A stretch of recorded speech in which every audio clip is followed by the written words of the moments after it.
but here's the monthly chart, and it's just price bars here. And we have over here the 2000 high, right, that we made back in the big bubble here, leading up into and that's when I started to really get into the market, thinking that this thing was going to go to the moon. Obviously wrong, right?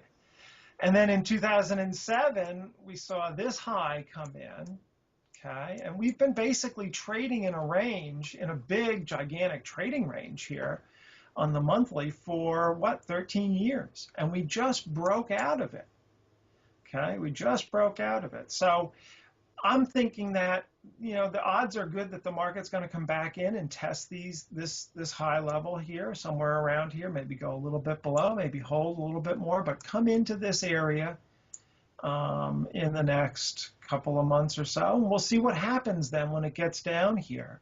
But that's on my mind. You know, if that occurs and we don't see a lot of supply coming in and we are able to hold this level, then I'm inclined then to try to play for a you know, a longer term position chart, either in the S&Ps itself, or maybe I might go to SPY or even some stocks, and see if we can't get a push up above this 1700 level in the cash market. But in general, this is looking bullish to me, because we've just broken out, and now we want to see how it comes back in and test. This is a big part of the puzzle in Wyckoff analysis, is testing of previous breakout areas. So you're expecting, you know, like you mentioned, you're expecting that resistance level going back 13 years to be tested, and the bullish, or correct me if I'm misunderstanding here, the bullish take would be, you know, that, you know, you see the market come in, you see buying coming in on strong volume, that would sort of confirm that the breakout is real and we may be heading, you know, much higher. That's right. Now, if suppose, you know, you fall through and you don't see the kind of strength you're looking for, would you then expect a big move down to almost 700, where we're back in the range and we're gonna test the bottom of the range again, or? We certainly could do that.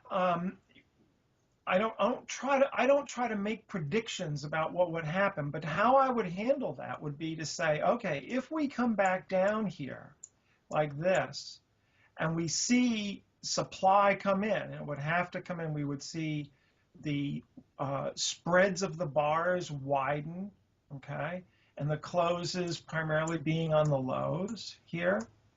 If we started to see that, then I would look for a weak rally back up to test this level again, okay? Because this would be called in Wyckoff terminology, this would be called an up thrust.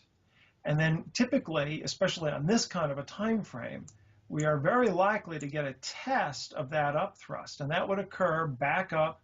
It would be just the opposite of what I anticipate it's going to do now, is that we'd come down and then come back up to this level and test to make sure there are no more buyers here, because the sellers don't, if that's what the market's going to do, it doesn't want to have buyers come in on the way down, because then they have to push through those buyers if they're trying to sell. So then I would anticipate that it would come down. And then where would the levels be? Well, I'd be watching this level, and I certainly would be watching this level, this area in here. And it depends on how we came down to this. If we start coming down similar to the way we did back in 2008, 2007, 2008, and that's in here. Look at these wide, we say the ranges or spread. Sometimes we refer to it as spread. I guess it's the English version of it. But if we start seeing that kind of wide spread or those wide ranges down, closing poorly, we could knife down through this. But that's not the scenario I see. The scenario I see is one where we come back on narrow spreads, not wide spreads, but narrow spreads in here, test this, see some buying come in, sort of like what we see here. We see a nice, we came down to this low here, and this is known as a spring, sort of the reverse of an upthrust in Wyckoff terminology. but we see buying come in here, and it gets aggressive, and then we lift off nicely. And if we, this is slightly different, we're not springing here, but we're coming back into what had been resistance in 2000 and 2007. And now we're looking to see if it will occur as support. And if it does, then I would expect this to take off to the upside.